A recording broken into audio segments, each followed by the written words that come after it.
kita di NTT ini sangat diperlukan sekali karena ketika kompetensi ini tidak dilakukan atau sebelum kompetensi ini ada atau sertifikasi.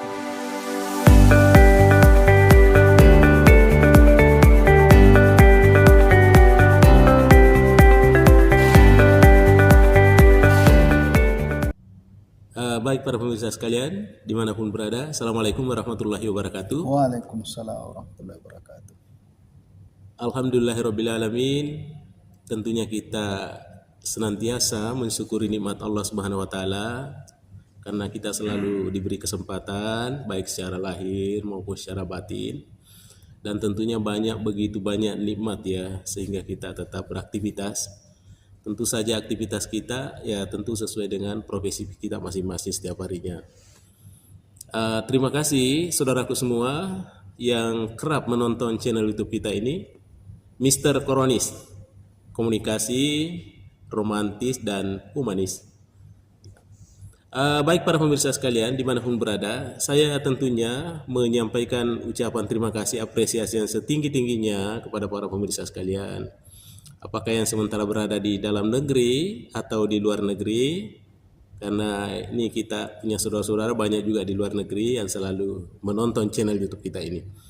Tentu saja channel ini selalu berbicara tentang fenomena-fenomena komunikasi. Sampai saya pernah sampaikan bahwa komunikasi ini sudah sangat mengglobal.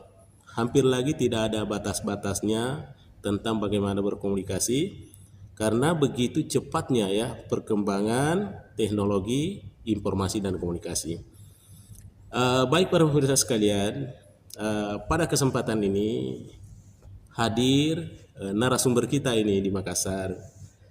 Ya, datanya beliau dari jauh, tapi sempat di Makassar, boleh jadi karena sesuatu aktivitas ya, nanti kita coba-coba curhat dengan ustaz kita ini.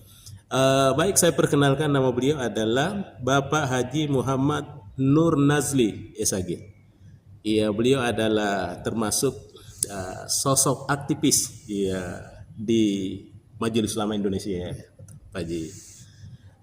Tepatnya di Nusa Tenggara Timur, Kupang, ya itu. Kota Kupang. Di Kota Kupang, ya. Kemarin tentunya teman ada dari Manado, ada dari Gorontalo. Ya, rupanya hari ini kita kedatangan sumber dari Kupang, ya, di Kota Kupang NTT. Baik ya, akan kita komunikasikan pada kesempatan ini. Kita nanti minta pendapat beliau sebagai di bagian timur Indonesia, tentu terkait dengan pelaksanaan ibadah haji umpamanya. Baik, kita langsung saja kepada beliau ya. Sebelum saya lanjutkan pertanyaan, kita minta dulu beliau perkenalkan diri. Silakan Ustaz. Ya, baik. Bismillahirrahmanirrahim. Assalamualaikum warahmatullahi wabarakatuh. Waalaikumsalam warahmatullahi wabarakatuh. Alhamdulillah wassalatu wassalamu ala Rasulillah Sayyidina wa Maulana Muhammad Abdillah wa ala alihi wa sahbihi wa sallim tasliman katsira. Amma ba'du. Para pemirsa yang budiman, wabil khusus sahabat kita, saudara kita yang luar biasa ini, yaitu Bapak Dr. Arhan. Mudah-mudahan Allah berikan umur yang panjang, Insyaallah, amin. Berikan kesehatan, sehat walafiat selalu ya. Iya, amin. Demikian pula kita sekalian, sehingga informasi-informasi yang disampaikan oleh beliau melalui channel-channel beliau ini sangat bermanfaat untuk kemaslahatan dan kebaikan terutama umat Islam di negeri ini. Baik, saya perkenalkan diri, nama saya Muhammad Nur Nazli. Kebetulan berada di Nusa Tenggara Timur. Dan hari ini kita ketemu di Makassar karena baru saja selesai kita mengikuti sertifikasi pembimbing manasik haji. Jadi alhamdulillah ada program pemerintah untuk mensertifikasi kompetensi para pembimbing manasik haji. Pak Dokter ya. Alhamdulillah. Dan ini sebuah hal yang patut kita syukuri. Perkembangan yang baik dengan harapan bahwa ketika kompetensi para pembimbing manasik haji itu disertifikasi, dengan demikian kan kualitasnya, terus kemudian keseragaman kurikulumnya dan sebagainya itu bisa terpantau dengan baik, sehingga kekurangan-kekurangan yang terjadi pada pembinaan, pelayanan sampai pada perlindungan jemaah haji Indonesia ini bisa terus ditingkatkan dan semakin lebih baik. Amin. Gitu ya. Jadi alhamdulillah kita ketemu karena momen ini. Tunggu dulu Pak Ustaz ya, sebelum kita lanjut. Oh berarti tadi Pak Ustaz artinya setuju dengan program pemerintah ya, bahwa ada sertifikasi pembimbing haji atau manasik haji untuk meningkatkan itu ya ke depan itu ya. Baik, mungkin Pak Ustaz ya, bagaimana harapan-harapan besarnya ya terkait dengan program-program seperti ini ya? Di mana keperluannya dan kepentingannya yang begitu bagus ya? Silakan Ustaz. Kalau kita lihat kemarin gerakan atau informasi yang disampaikan oleh panitia melalui ke kantor Kementerian Agama di wilayah setiap provinsi itu, betul. Ya itulah yang kemudian menjadikan bahwa acara kemarin itu menjadi lebih prestisius, kemudian dengan jumlah terbanyak, ya di antara angkatan-angkatan yang lain, dan ternyata dari daerah yang kecil, daerah yang miskin termasuk di provinsi NTT ini bisa ikut serta gitu. Ya jadi harapannya ya mudah-mudahan ini bisa terus ditingkatkan, karena memang artinya ketika peluang itu ada, ketika perbaikan ada, maka tentu pemikirannya secara keseluruhan nasional negeri ini, artinya seluruh provinsi seharusnya diikutkan supaya pemerataan itu ada gitu ya. Dan kami sangat bersyukur bahwa termasuk NTT diundang, dihadirkan, kan luar biasa ya. Sehingga kami yang ada di NTT juga bisa mengikuti perkembangan, bisa berbenah diri, bisa melakukan perbaikan-perbaikan dalam pembinaan khususnya manasik haji kita di lingkungan di wilayah Nusa Tenggara Timur. Begitu Pak Dokter. Alhamdulillah. Baik Ustaz ya, rupanya beliau ya mengapresiasi ya daripada aktivitas sertifikasi manasik atau pembimbing haji ini. Kemudian ya Ustaz, sebagai delegasi dari Nusa Tenggara Timur ya, tentunya apa harapan kita ini terhadap kegiatan-kegiatan ini yang mana perlu dibenahi begitu, sebagai mungkin masukan buat pemerintah, buat pelaksana ke depan itu bagaimana baiknya ini ya. Baik. Memang kalau untuk kegiatan sertifikasi ini sebetulnya di negeri kita atau di beberapa kementerian sebetulnya memang rata-rata seperti itu. Karena dengan sertifikasi ini otomatis kan kompetensi itu bisa lebih bisa lebih baik, terus kemudian tenaga-tenaga yang terlibat dalam kompetensi ini bisa mendapatkan pengakuan dan mendapatkan perlakuan yang lebih baik, lebih profesional kan begitu. Nah untuk kita di NTT ini sangat diperlukan sekali karena ketika kompetensi ini tidak dilakukan atau sebelum kompetensi ini ada atau sertifikasi kompetensi ini ada, itu para pembimbing itu kompetensinya tidak jelas. Maksudnya begitu ada tokoh, begitu ada teman-teman para ustadz atau para guru yang sudah melakukan ibadah haji itu sudah bisa dijadikan sebagai pembimbing. Lalu kemudian beberapa tempat yang mungkin masih kesulitan pembimbingnya karena mungkin SDM-nya kurang sebagainya, sehingga pemberian manasik pembinaan manasik haji di daerah ini bisa menjadi tidak optimal. Kasihan, sangat kasihan, terutama haji-haji reguler ya. Betul. Nah ada hal yang menarik bahwa NTT ini kan tidak ada KBHU-nya sebelum tahun ini. Sebelum tahun 2024 ini tidak ada KBHU, jadi betul-betul dia mandiri ya? Nah bisa dibayangkan Pak Dokter ketika suatu daerah yang jemaah hajinya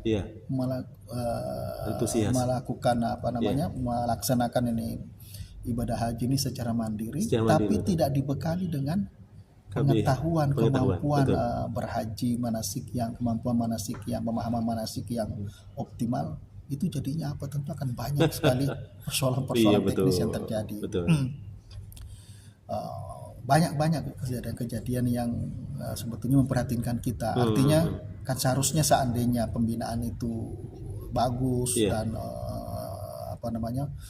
dilakukan secara baik, tentu bisa meminimalisir kesalahan-kesalahan, pelanggaran-pelanggaran dan sebagainya. Iya. Banyak kasus. Apalagi tahun-tahun ini dan tahun-tahun yang akan datang itu kan pemerintah akan menangani banyak lansia. Iya betul, lansia. Jangankan pembinaan atau pemberian materi manasik yang komprehensif.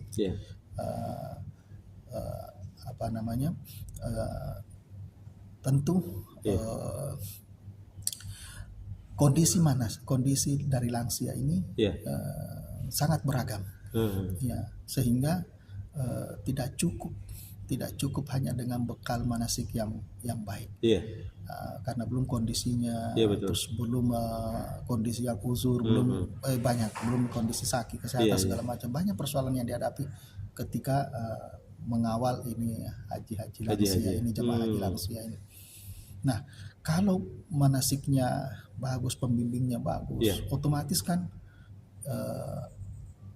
dapat mengurangi resiko-resiko terjadi pada pelanggaran pada pelaksanaan ibadah haji ini akan otomatis bisa dikurangi. Nah, itulah yang menyebabkan sehingga ketika pembimbing ini disertifikasi, otomatis ketersediaan SDM akan lebih memadai, terus kemudian kualitas pembimbingnya juga bisa lebih baik. Ditambah lagi perhatian dari pemerintah juga membesarkan. Nah, itu harapannya begitu, sehingga penyelenggaraan haji terutama dari kawasan timur ini kan bisa menyesuaikan dan bisa mengikuti dengan baik lah begitu. Ya begitu Pak Dr. Baik. Baik para pemirsa sekalian, menarik sekali apa yang disampaikan oleh beliau ini. Ini beliau delegasi dari Nusa Tenggara Timur, Kupang dia sangat mengapresiasi tentang kehadiran aktivitas sertifikasi kompetensi manasik atau pembimbing haji manasik haji. Baik para pemirsa sekalian, tentu saja Pak Ustaz ini ada hal-hal yang dihadapi di sana yang merupakan kendala, mungkin ada kendala-kendala itu, dan kira-kira bagaimana solusinya? Silakan Ustaz. Baik. Secara umum pelaksanaan jamaah haji kita akan lebih banyak pada jamaah haji reguler ya. Apalagi tahun 2024 ini kan pemerintah Republik Indonesia kan memperoleh kuota sampai 121 plus 10.000 gitu ya. Karena 20.000 yang tambahan itu kan 10.000 masuk ke reguler, sisanya kan ke yang lain gitu, ke haji plus sebagainya. Nah, ini tahun 2000 kita berbicara dalam konteks tahun 2024 ini Pak Dokter 2024 ini kan sekitar 70% itu kan lansia. Nah, lansia itu sudah ada di situ, restinya juga sudah ada. Betul. Nah, bagi kami di daerah, apalagi NTT ini tidak terlalu besar karena memang kaum muslimnya juga jemaah muslimnya juga akan kurang. Itu sekitar berapa persen ya NTT ya? NTT itu kalau menurut data statistik ini kan tahun 2023 itu jumlah kaum muslimin itu masih sekitar 5,6 juta. 5,6 juta ya. 5,6 juta. Nanti tahun 2024 itu bergeser sekitar 1 jutaan lah. Jadi ada sekitar 5,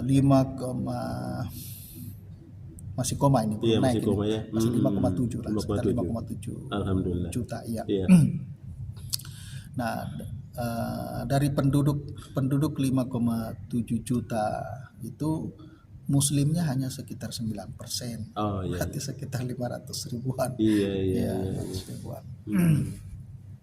Nah, dari 500 ribuan itu ada sekitar ada 2 kloter kecil.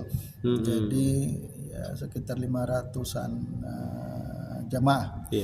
Itu terdiri dari 2 kloter. Jadi kloter kecil ini kan 370-an lah begitu ya, satu kloter. Nah, ditambah dengan setengah kloter kecil dari dari Surabaya. Jadi ya 2 kloter. Embarkasinya pun bukan embarkasi Makassar, dia embarkasi Surabaya. Oh, Surabaya ya? Iya, embarkasi Surabaya. Jadi kita perjalanan dari Kupang terbang ke Surabaya, embarkasi Surabaya, baru nanti dari Surabaya baru terbang ke Madinah atau terbang ke Jeddah begitu. Nah, ini terkait dengan pembinaan jemaah haji melalui pemberian manasik ini yang masih dirasa masih kurang optimal karena kan hanya 2 kali dari kabupaten terus nanti 8 kali dari KUA atau kecamatan itu kalau untuk ukuran NTT itu sebetulnya masih kurang. Masih kurang. Ya memang ada upaya juga Pak Dokter untuk kita lakukan manasik sepanjang tahun. Ya, cuman secara formal dari Kementerian Agama dibandingkan dengan pembinaan manasik haji yang diberikan oleh KBHU tentu jauh berbeda. Nah, inilah yang saya sampaikan tadi bahwa kita memang mengalami banyak kekurangan. Tapi alhamdulillah tahun ini melalui Kanwil Kementerian Agama Provinsi Nusa Tenggara Timur itu sudah mengeluarkan SK untuk ini satu KBHU yang namanya KBHU Multazam. Ya. Nah, alhamdulillah sudah ada KBHU. Tapi yang namanya KBHU baru, terus kemudian belum ada pengalaman, memang harus berproses untuk bisa terlibat nanti dalam pembinaan jemaah haji. Saya kira Ustaz itu satu solusi yang dibawa ya. Ada KBH ya. Ya, jadi nanti kami kembali ke NTT ini kan. Ya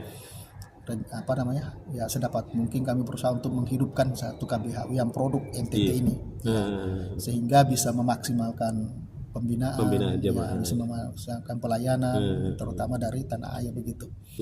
Nanti kalau sudah bergabung di Saudi sana kan sudah berbaur dengan dengan jemaah, dikawal dengan ketua kloter dengan pembimbing haji. Nah, kalau sudah ada KBHU-nya tentu akan lebih baik. Karena tahun-tahun sebelumnya Pak Dokter itu tidak ada KBHU, tidak ada KBHU yang mengawal. Gitu. Jadi ya betul-betul mandiri dan hanya mengharapkan pembinaan, pendampingan dari pemerintah saja, dari petugas-petugas kloter, dari pembimbing haji, ibadah haji di kloter, hanya itu saja yang diharapkan. Karena memang tidak ada KBHU-nya yang mengawal. Ya mulai dari pemberian manasik sampai kepada pendampingan di Saudi. Gitu. Nah, jadi dengan adanya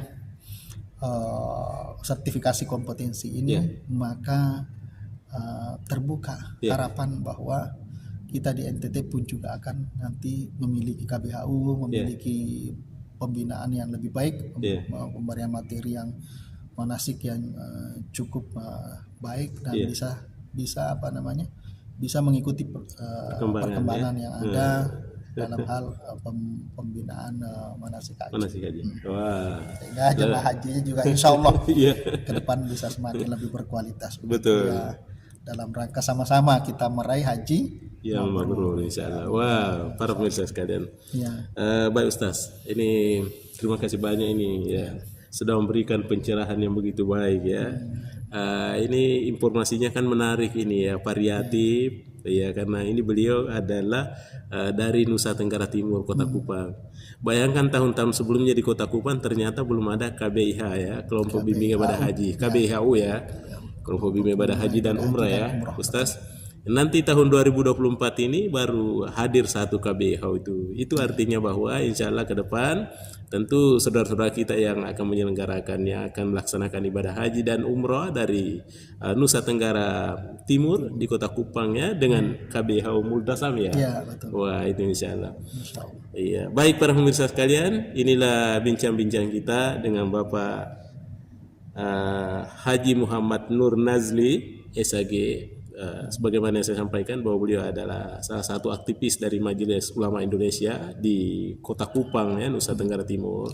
dan tentu beliau sangat optimis bahwa insya Allah perkembangan perhajian, ya, pembinaan haji, pelayanan haji ke depan insya Allah akan menjadi lebih baik, khususnya di Kupang, Nusa Tenggara Timur. Baik para pemirsa sekalian, ya, demikianlah saya sampaikan, dan insya Allah mudah-mudahan ini menjadi informasi yang bermanfaat yang bisa menjadi satu inspirasi buat kita semua. Baik, saya mohon diri. Assalamualaikum warahmatullahi wabarakatuh. Waalaikumsalam warahmatullahi Terima kasih banyak Pak. wabarakatuh. Sama-sama. Jangan lupa